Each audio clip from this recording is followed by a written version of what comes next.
Gulf of Aden, Indian Ocean, 10:34 a.m.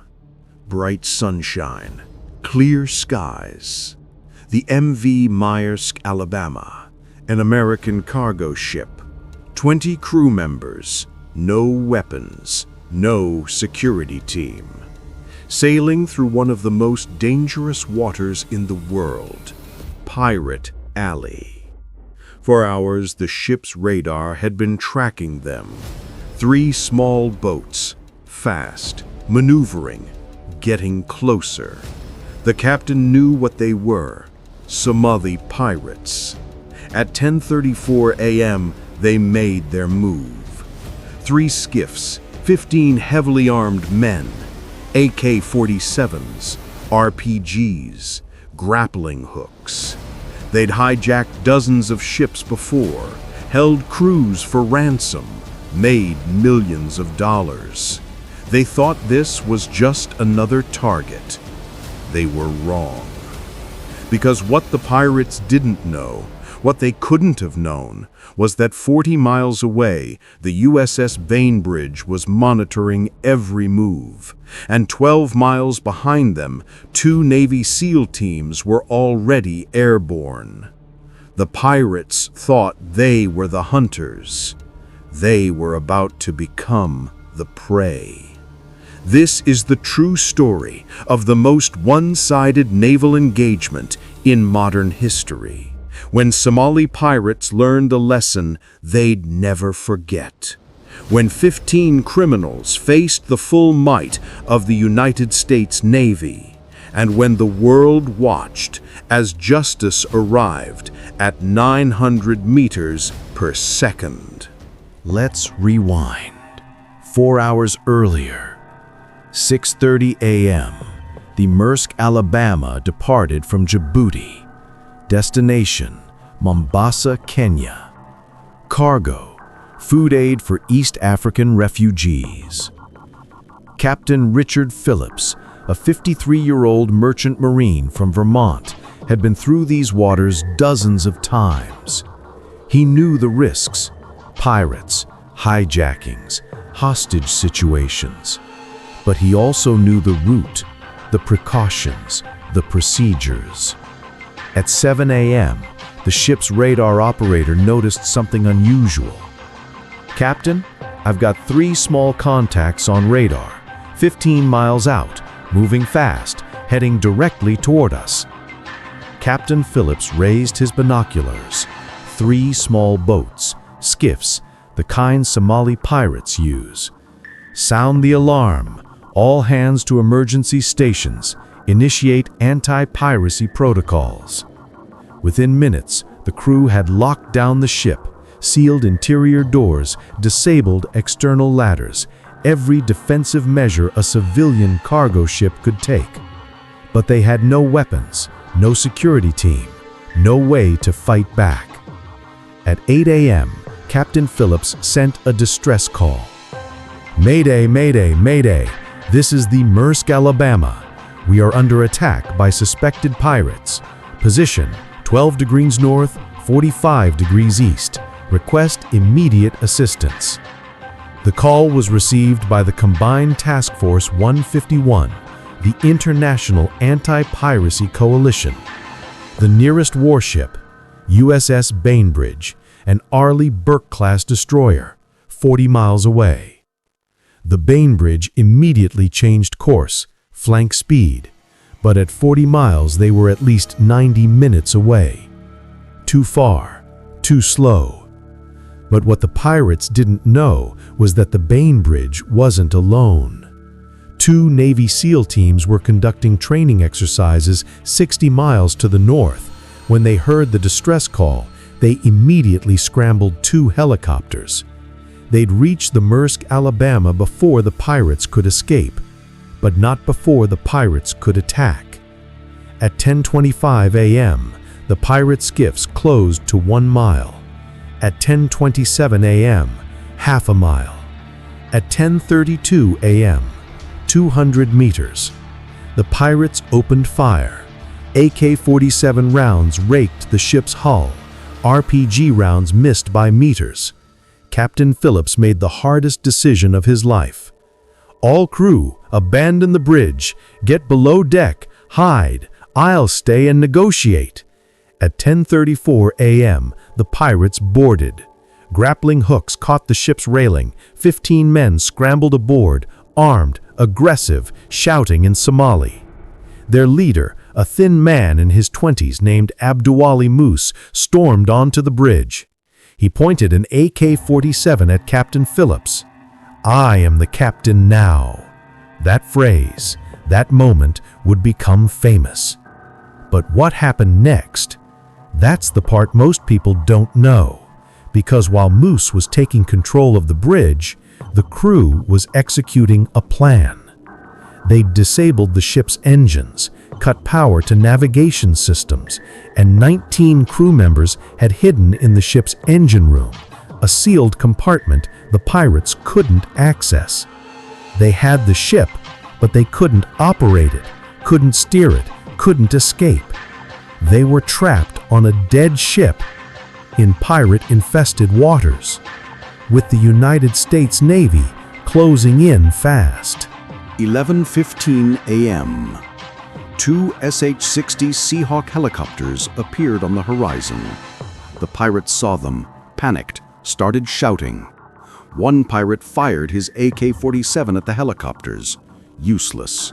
They were too high, too fast. The SEALs aboard those helicopters weren't there to negotiate. They were there to assess, to watch, to wait, to prepare for the inevitable rescue operation.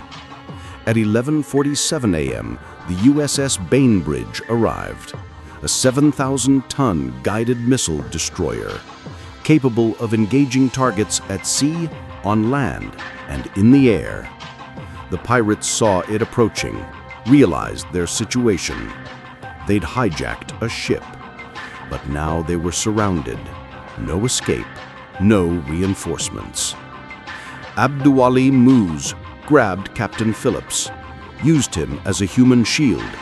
"Tell them to back off, or I kill him." Captain Phillips radioed the Bainbridge. "This is Phillips. They're armed. They're desperate. Requesting you maintain distance."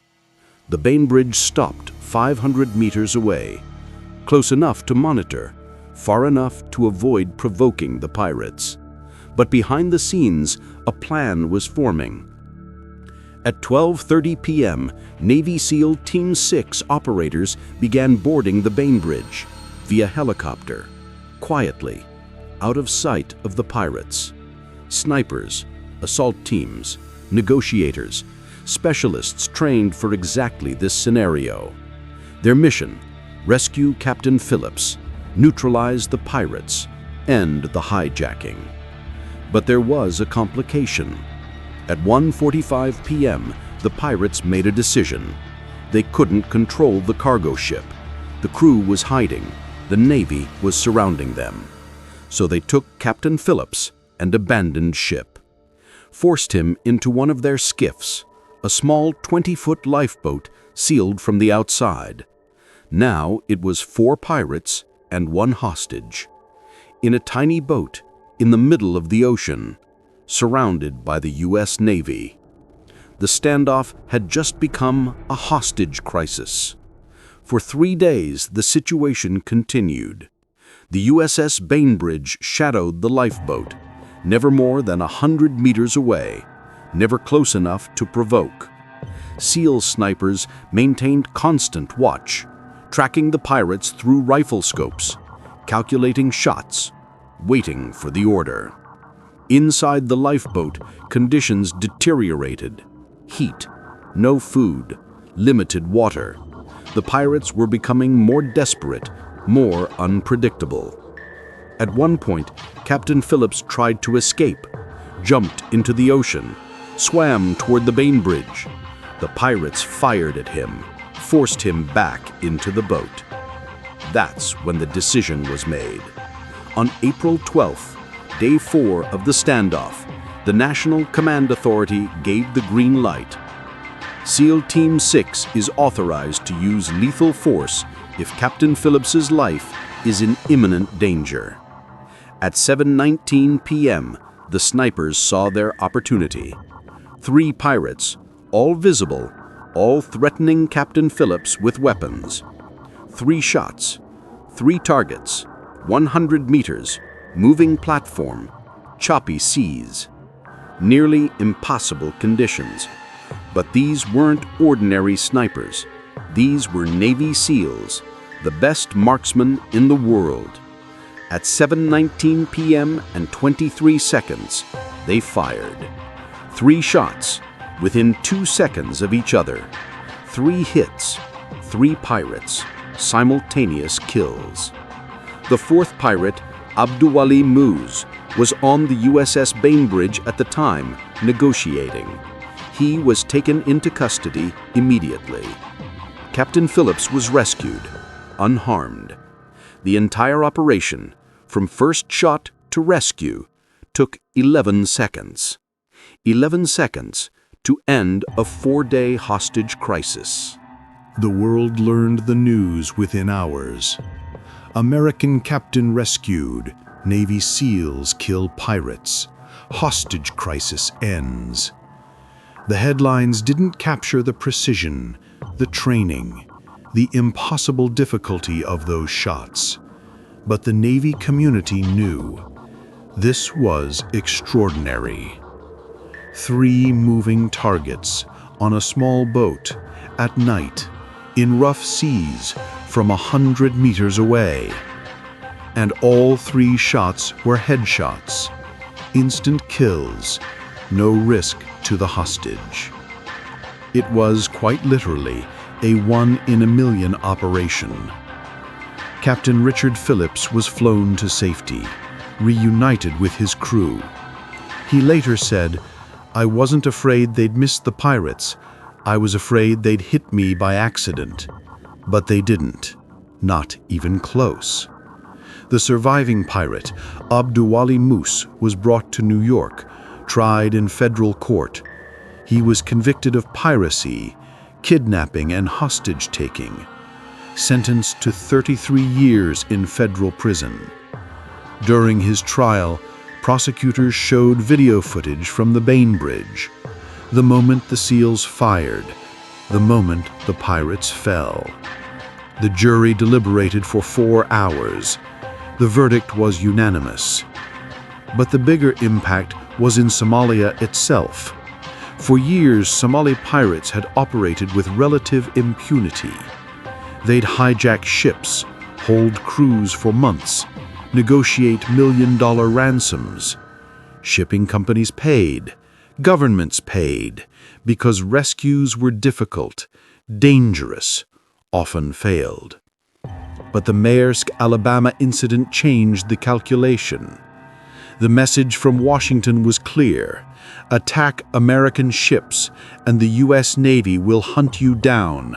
No negotiations, no ransoms, just justice. Within months, piracy rates in the Gulf of Aden dropped by 60%. Not because of more patrols, not because of better security, because pirates realized the risk wasn't worth the reward. 3 dead pirates, 1 life sentence, 1 perfectly executed rescue. That's a deterrent. But here's what makes this story truly remarkable. The SEALs didn't celebrate, didn't brag, didn't seek recognition. They returned to their base, wrote their reports, continued training for the next mission. Because for them, this was just another day, another operation, another chance to bring Americans home safely. The only reason we know the details is because Captain Phillips told the story, in interviews, in a book, in a movie. The SEALs themselves? They barely mentioned it. That's the difference between warriors and soldiers. Soldiers fight battles. Warriors live for the mission. 10:34 a.m. The moment 15 pirates made the worst mistake of their lives. They saw an unarmed cargo ship. Easy target, easy money. They didn't see the destroyer 40 miles away, the helicopters 12 miles out, the snipers watching through rifle scopes. 3 pirates died, 1 went to prison, 11 escaped, but never attacked another ship. Captain Richard Phillips went home to his family. The Maersk Alabama crew went back to work. The Navy SEALs went on to the next mission. And somewhere in Somalia, young men considering piracy heard the story, heard about the American captain, the Navy destroyer, the 3 impossible shots, and they chose a different path. This is deterrence, not through threats, through action. This is justice, not through revenge, through precision. This is the United States Navy, protecting American citizens anywhere in the world against any threat. 10:34 a.m. when pirates attacked the wrong ship.